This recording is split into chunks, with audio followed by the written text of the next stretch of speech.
Tous les yeux sont rivés cette semaine sur la ville de New York qui accueille comme chaque année l'Assemblée générale des Nations Unies au siège de l'organisation, là où je me trouve. Les représentants, dont des chefs d'État et de gouvernement des 193 pays membres, prennent part à cette grand-messe diplomatique. L'impasse politique en RD Congo, les affrontements ethniques en Centrafrique, la réforme de l'ONU elle-même, mais aussi les tensions avec la Corée du Nord sont parmi les sujets qui polarisent l'attention.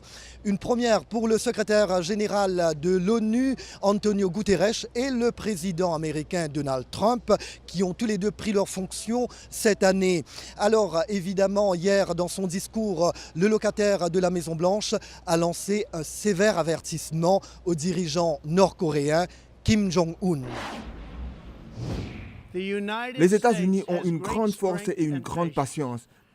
Mais si nous sommes forcés de nous défendre ou de défendre nos alliés, nous n'aurons d'autre choix que de détruire totalement la Corée du Nord.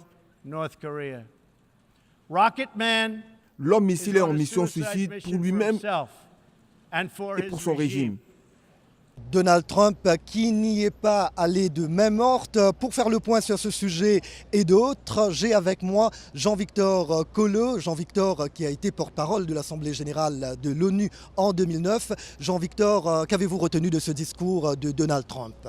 Écoutez, ayant été porte-parole de cette auguste maison, je dois dire que ce discours était très important parce que c'est le discours du président du pays hôte.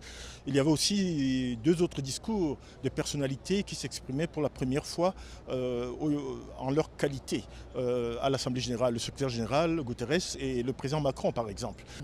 Justement, quant au patron de l'ONU, Antonio Guterres, alors il a invité les chefs d'État et de gouvernement à faire preuve de responsabilité pour éviter tout conflit armé. Alors quelle lecture faites-vous de sa première allocution à la tribune de l'ONU ?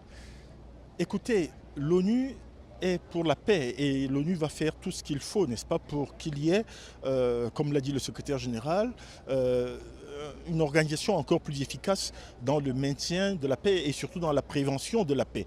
Côté africain, c'est le chef d'État guinéen, Alpha Condé, président en exercice de l'Union africaine, qui a ouvert le bal pour le continent. L'Afrique qui réclame 2 sièges permanents et 5 non permanents au Conseil de sécurité. Alors Jean-Victor, vous êtes également du bureau du conseiller spécial pour l'Afrique. Cela va-t-il devenir réalité un jour ?